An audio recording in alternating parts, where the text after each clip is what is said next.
সবাইকে স্বাগত জানাচ্ছি ২১শে বিজনেস, সঙ্গে আছি হিরো জুম্মান। টানা চতুর্থ কার্যদিবসে নিম্নমুখী প্রবণতা অব্যাহত রয়েছে ঢাকা শেয়ার বাজারে। এ নিয়ে এ পুরো সপ্তাহে সবকটি কার্যদিবস নিম্নমুখী প্রবণতায় রয়েছে। এর আগে ৩ কার্যদিবসে আমরা দেখেছি সূচক কমেছে ১১০ পয়েন্টেরও বেশি, বাজার মূলধন কমেছে ১১,০০০ কোটি টাকারও বেশি। সবকিছু মিলে এই নিম্নমুখী প্রবণতা কোনোভাবেই থামছে না।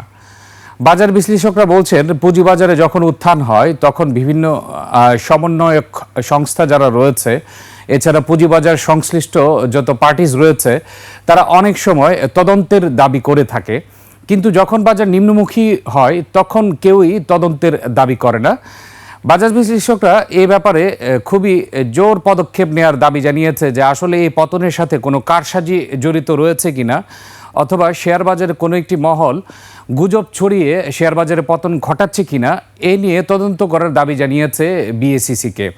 এছাড়া আপনারা জানেন, যখন এর আগে পুঁজিবাজারে কিছুটা স্থিতিশীলতা ফিরছিল, ৫,৫০০ পয়েন্টের কাছাকাছি সূচক চলে গিয়েছিল, লেনদেন হয়েছিল ১,০০০ কোটি টাকার কাছাকাছি, তখনই এনবিআর এর ট্যাক্স রিলেটেড কুইরি চাওয়ার পর থেকে যে বাজারে পতন শুরু হয়েছে তা কিন্তু এখনও থামছে না। এবং আমরা দেখেছি যখন পুঁজিবাজার কিছুটা উত্থান হতে শুরু করে তখনই বিভিন্ন ধরনের কুইরি আসে, বিশেষ করে ডিএসই থেকে কুইরি আসে যে আসলে এই শেয়ারের প্রাইসটি অস্বাভাবিকভাবে বৃদ্ধি পাচ্ছে কেন। এ নিয়ে আসলে তারা জানতে চায় কোম্পানির কাছে যে কোনো মূল্য সংবেদনশীল তথ্য আছে কিনা। কিন্তু বাজার বিশ্লেষকরা এখন জানতে চাচ্ছেন যে এখন যে এত দরপতন হচ্ছে, এক্ষেত্রে কোনো মূল্য সংবেদনশীল তথ্য যেগুলো পুঁজিবাজারে পতন ঘটাতে পারে, ওইরকম কোনো তথ্য আছে কিনা সেটিও জানতে চাওয়া যেতে পারে বলে বাজার বিশ্লেষকরা দাবি করছেন। অর্থাৎ ঊর্ধ্বমুখী প্রবণতায় শুধুমাত্র কুইরি দেওয়া হবে, নিম্নমুখী প্রবণতায় কুইরি দেওয়া হবে না, এই বিষয়টি আসলে প্রত্যাহার করার জন্য এবং ঊর্ধ্বমুখী এবং নিম্নমুখী দুই ক্ষেত্রেই যেন কুইরি দেওয়া হয়, এই বিষয়টি জোর দাবি জানিয়েছেন। এছাড়া পুঁজিবাজারে স্থিতিশীলতা ফিরিয়ে আনার জন্য পুঁজিবাজারের জন্য যা যা করণীয় সব মহল মিলে যেন সেটি করে, সেটিও জোর দাবি জানিয়েছেন। আরেকটি বিষয় বলে রাখি যে ডিসেম্বর এন্ড নিয়ে পুঁজিবাজারে গুজব রয়েছে যে বিভিন্ন ব্যাংকের যে সাবসিডিয়ারি কোম্পানিজ রয়েছে অথবা যে সকল কোম্পানিগুলো ইয়ার এন্ড রয়েছে ডিসেম্বরে, তাদের সেল প্রেশার আসছে পুঁজিবাজারে, এরকম একটি গুজব রয়েছে। তবে দর্শক, আপনাদেরকে জানিয়ে রাখি, ডিসেম্বর শেষে যে সবগুলো প্রতিষ্ঠান একসাথে সেল প্রেশার দেয় তা নয়।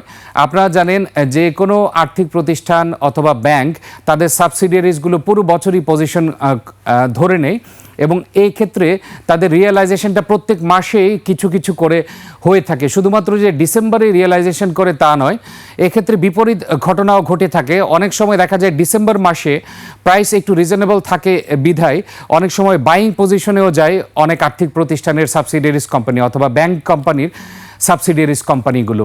সব কিছু মিলে পুঁজিবাজারে এই গুজব পরিহার করা উচিত বলছেন বাজার বিশ্লেষকরা, এবং কারসাজি হচ্ছে কিনা পুঁজিবাজারে সেটি খতিয়ে দেখার জন্য জোর দাবি জানিয়েছেন। এছাড়া পুঁজিবাজারের জন্য এই পরিস্থিতিতে কী করণীয় সেটিও আমরা কিছুক্ষণের মধ্যে আপনাদেরকে জানিয়ে দেব। তবে বাজার বিশ্লেষকরা বারবার বলছেন যে এইভাবে যে পতন হচ্ছে টানা 4 কার্যদিবসের মধ্যে 4 কার্যদিবসেই পতন, এটি কোনো স্বাভাবিক পুঁজিবাজার নয়। স্বাভাবিক পুঁজিবাজারে 2 দিন উত্থান হলে হয়তোবা একদিন পতন হবে, অথবা 2 দিন পতন হলে হয়তোবা একদিন উঠবে, এটি হচ্ছে পুঁজিবাজারের নিয়ম। কিন্তু একটানা দরপতন আমরা এই সপ্তাহ নয়, শুধু কয়েক সপ্তাহ যাবতই দেখছি একটানা দরপতন হচ্ছে। পুঁজিবাজার প্রতিনিয়ত বাজার মূলধন হারাচ্ছে এবং শেয়ারের প্রাইস তলানি থেকেও আরও তলানিতে যাচ্ছে। এবং আপনারা জানেন এর আগে সূচক ৪,৫০০-র কাছাকাছি গিয়েছিল, তারপর 2 মাসের মধ্যে সূচক প্রায় ১,০০০ পয়েন্টের মতো রিকভারি করেছিল যখন আস্থা ফিরতে শুরু করছিল। এখন কিন্তু আমরা দেখছি ৫,০০০ পয়েন্টের উপর উঠতে পারছে না এবং এক্ষেত্রে ৪,৮৫৩ পয়েন্টে গতকাল অবস্থান ছিল। সেই হিসেবে কিন্তু ৭০০ পয়েন্ট নেগেটিভ হয়ে গিয়েছে মাত্র 2 মাসের ব্যবধানে। আর আমরা যদি 16 মাসের কথা হিসাব করি এবং গত বছরের আগস্ট থেকে যদি আমরা হিসাব করি, 11ই আগস্ট সূচকের অবস্থান ছিল ৬,০১৫ পয়েন্ট। সেই হিসেব করলে এখন কিন্তু প্রায় 1200 পয়েন্টের মতো নেগেটিভ রয়েছে। এছাড়া বিএসইসির নতুন নেতৃত্ব আসার পর আমরা জানি 5778 পয়েন্ট সূচকের অবস্থান ছিল, এখন প্রায় 1000 পয়েন্ট নেগেটিভ রয়েছে। পুঁজিবাজারে সংস্কার চলছে এবং পুঁজিবাজারে বিভিন্ন যে রুলস রয়েছে সেগুলোরও সংস্কার চলছে, কিন্তু পুঁজিবাজারে স্থিতিশীলতা ফেরানোর জন্য কোনো ধরনের সংস্কার চলছে না বলে বলছেন বাজার বিশ্লেষকরা। যদিও পুঁজিবাজারকে তার নিজস্ব গতিতে চলতে দেওয়া উচিত, যেহেতু উত্থান যখন হয়েছিল, ঊর্ধ্বমুখী প্রবণতা যখন ছিল, তখন কিন্তু পুঁজিবাজারকে নিজস্ব গতিতে চলতে দেওয়া হয়নি। সেক্ষেত্রে নিম্নমুখী প্রবণতায় কোনো কারসাজির চক্রর কোনো ধরনের প্রভাব রয়েছে কিনা সেটিও খতিয়ে দেখার জন্য জোর দাবি জানিয়েছেন বাজার সংশ্লিষ্ট সবাই। সবকিছু মিলে এখন লেনদেনের গতি অনেকখানি কমে গিয়েছে। গতকাল লেনদেন হয়েছে মাত্র 375 কোটি টাকা, অর্থাৎ লেনদেনও 300 কোটি টাকার ঘরে নেমে এসছে। যে জায়গায় আমরা জানি 2010 সালের দিকে পুঁজিবাজারে লেনদেন হয়েছিল 3000 কোটি টাকার উপরে। গত বছরও 11ই আগস্ট আমরা দেখেছিলাম লেনদেন হয়েছিল 2000 কোটি টাকার উপরে, কিন্তু এখন লেনদেন 375 কোটি টাকা হবে। যে জায়গায় 400-র মতো কোম্পানি পুঁজিবাজারে তালিকাভুক্ত রয়েছে, সেটি মোটেও কাম্য নয় বলছেন বাজার বিশ্লেষকরা।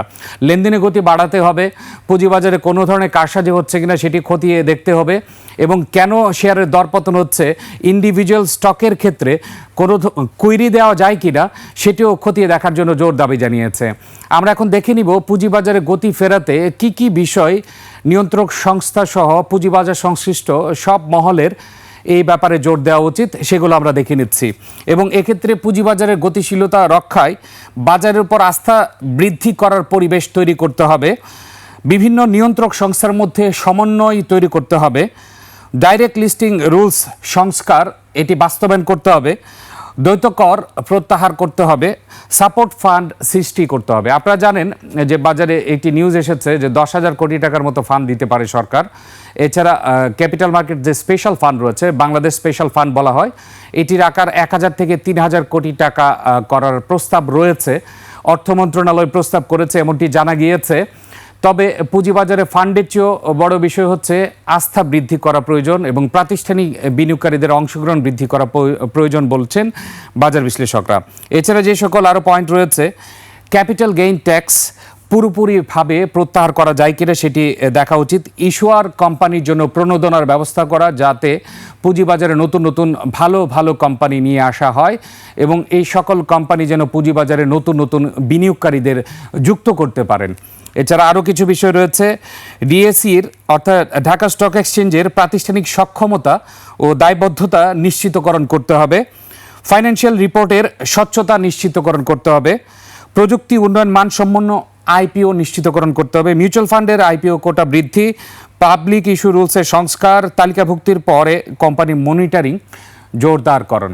আরও কিছু পয়েন্ট রয়েছে, আমরা দেখানোর চেষ্টা করব স্ক্রিনে। এর পাশাপাশি আমি বলে যাচ্ছি মার্জিন রুলসের সংস্কার, মিউচুয়াল ফান্ড রুলসের সংস্কার। এছাড়া আবার প্রথম থেকে আপনাদেরকে বলছি যে পুঁজিবাজারে গতিশীলতায় করণীয় কি কি রয়েছে। বাজারের উপর আস্থা বৃদ্ধি করতে হবে, শুধুমাত্র সাধারণ বিনিয়োগকারী নয়, প্রাতিষ্ঠানিক বিনিয়োগকারী, বিদেশি বিনিয়োগকারী সহ যত ধরনের বিনিয়োগকারী রয়েছে তারা যেন পুঁজিবাজারে আস্থার সাথে বিনিয়োগ করতে পারে এরকম পরিবেশ তৈরি করতে হবে। বিভিন্ন নিয়ন্ত্রক সংস্থার মধ্যে সমন্বয় করতে হবে। আমরা দেখেছি এর আগে বিভিন্ন নিয়ন্ত্রক সংস্থার মধ্যে সমন্বয় ছিল না, এটি যেন এখন থাকে, এটি দাবি বাজার বিশ্লেষকদের। ডাইরেক্ট লিস্টিং রুলসের সংস্কার, আমরা যদিও জানি যে এই রুলসটির সংস্কার চলছে।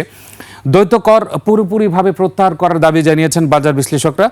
সাপোর্ট ফান্ড সৃষ্টি করা, আমরা যদিও কয়েকদিন আগে দেখেছি 1000 কোটি টাকার কাছাকাছি লেনদেন হয়েছিল কোনো ধরনের ফান্ড সাপোর্ট ছাড়াই, কিন্তু বর্তমানে পুঁজিবাজারের যে অবস্থান সেই ক্ষেত্রে বাজার বিশ্লেষকরা বলছে অবশ্যই ফান্ডের প্রয়োজন আছে, যেহেতু আইসিবি তাদের নিষ্ক্রিয়তা দেখিয়েছে এবং আইসিবি পুরোপুরিভাবে ইনভেস্ট করতে ব্যর্থ।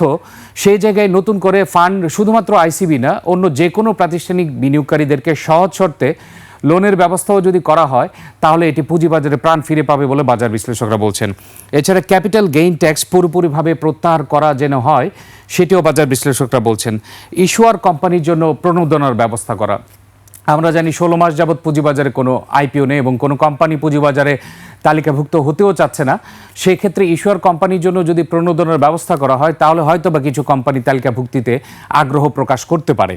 পুঁজিবাজারে গতিশীলতা ফেরাতে আরও যে সকল বিষয় করণীয় রয়েছে, ডিএসইর প্রাতিষ্ঠানিক সক্ষমতা ও দায়বদ্ধতা নিশ্চিতকরণ করতে হবে, ফিনান্সিয়াল রিপোর্টের স্বচ্ছতা নিশ্চিতকরণ, প্রযুক্তি উন্নয়ন মানসম্পন্ন আইপিও নিশ্চিতকরণ, মিউচুয়াল ফান্ডের আইপিও কোটা বৃদ্ধি, পাবলিক ইস্যু রুলসের সংস্কার, তালিকাভুক্তির পরে কোম্পানির মনিটরিং জোরদারকরণ। যদিও কোনো কোম্পানি 16 মাসে তালিকাভুক্ত হয়নি, তারপর তালিকাভুক্ত হওয়ার পর যেন জোরদারকরণ করা হয় সেটি দাবি জানিয়েছেন বাজার বিশ্লেষকরা।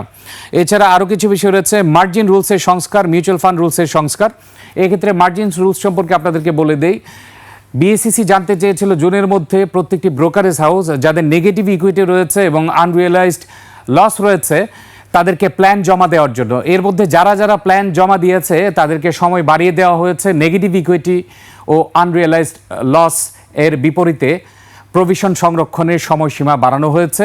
এক্ষেত্রে তাদেরকে আগামী বছর ডিসেম্বরের মধ্যে আর কোনো ধরনের প্রভিশন করতে হবে না এবং নেগেটিভ ইকুইটি অ্যাডজাস্ট করতে হবে না, এই বিষয়টি নিশ্চিত হওয়া গিয়েছে। গবেষণা জোরদারকরণ, প্রাতিষ্ঠানিক সুশাসন, অতিরিক্ত তদারকি রহিতকরণ, যেটা আপনাদেরকে একটু আগে বলেছি, যখন বাজার কিছুটা উত্থান হয় তখনই কিন্তু অতিরিক্ত তদারকি শুরু হয়ে যায়, কিন্তু পতন যখন হয় তখন কোনো ধরনের তদারকি আমরা দেখি না, অথবা আস্থার জন্য কোনো ধরনের আশ্বাস দিতেও আমরা দেখি না কোনো ধরনের নিয়ন্ত্রক সংস্থার। এরপর হচ্ছে পলিসিগত প্রতিবন্ধকতা দূরকরণ, এটিবি মার্কেট গতিশীল করা। সব কিছু মিলে পুঁজিবাজারে আস্থা ফেরাতে কী করণীয় সেটা আপনাদেরকে জানিয়ে দিয়েছে। এখন সংক্ষিপ্তভাবে আমরা দেখে নিব বর্তমান অবস্থা কেমন রয়েছে আজকের পুঁজিবাজারে। আজকের পুঁজিবাজারে দিনের শুরুতে 13 পয়েন্ট সূচক বৃদ্ধি পেলেও এখন সূচক 10 পয়েন্টের মতো নেগেটিভ রয়েছে। গতকাল 4,853 পয়েন্টের সূচক অবস্থান করছিল, আজ এখন অবস্থান করছে 4,843 পয়েন্টে। লেনদেনের গতি এতটাই কম, এখনও পর্যন্ত আমরা দেখছি 200 কোটি টাকার মতো লেনদেন হয়নি ঢাকা শেয়ার বাজারে।